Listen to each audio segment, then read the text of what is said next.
Well, let's pretend that this paper is our layer cake.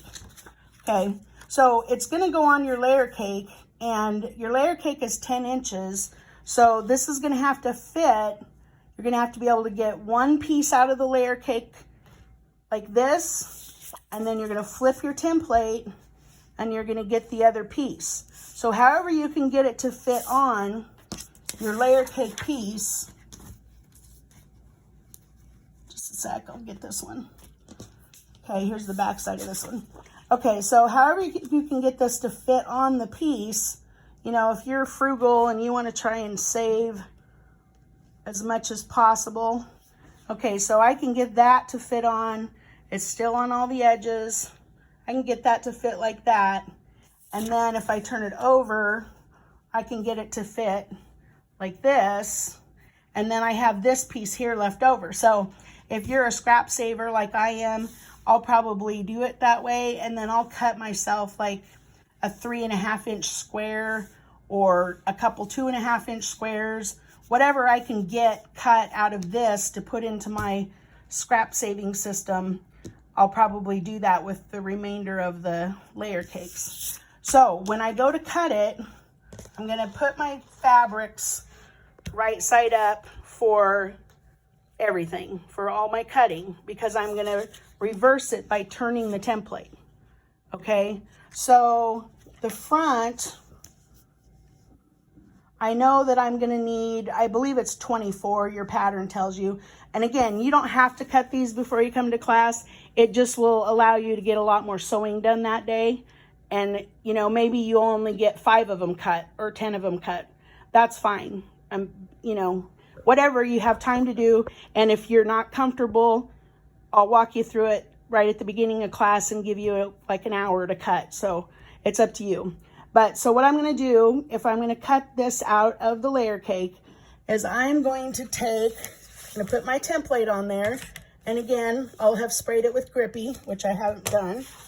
And then I'm going to take my ruler, my rotary ruler, and I'm going to put that rotary ruler so that it's right just a couple of threads over the plastic template, so that the ruler is hanging over the plastic template by a thread or two, so that I'm not dipping into or nipping into my plastic template every time. So you might have to put on your reading glasses or, you know, get down a little bit closer. But right now I've got this so that it's hanging over the edge of the template just a little bit. And then I'll go ahead and I'll make that cut. Okay. So my rotary cutter is going to go along. It's going to make that cut. Then I'll pull this away and I'll make sure that that stays lined up. I'll go ahead and I'll cut. Same thing here. I'll put the ruler so it's just a hair over the template, and I'll cut that. And then I'll get this side. And then after you've got all 3 sides, you need to go in and you've got these little nippy corners here. There's one here, and then there's one up at the top right here, and you're going to nip those off. So remember, these sides will be gone, and you're just going to go in and you're just going to nip that little corner off in both places, and that just helps you line up stuff later. Okay, so that's going to be one cut. Now I will stack probably 4 pieces on top of one another, 4 layer cake pieces on top of one another, and cut through 4 at a time. Maybe you can only do 2 or 1. That's perfectly fine. Whatever you're comfortable cutting, stack them up, all facing up. And then you've got this one done. You've got this piece left. You're going to take your B, you're going to flip it over.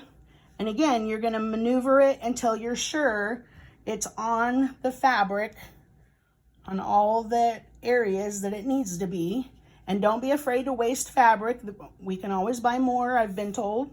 So just make sure you got leeway, especially if you have them stacked up.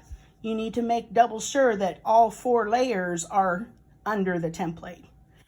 But once I get that on there, then I'm going to do the same thing. Use the ruler, make my cut, turn it, do what you need to do this cut, and then nip off your little extra edges. And actually, if you see down on this one, let me put it on the white paper. On this one, you can see it really isn't, it's kind of two little nips. It's like this right here, and then this right here. Both of them are just little bits to help you kind of with lining things up on there.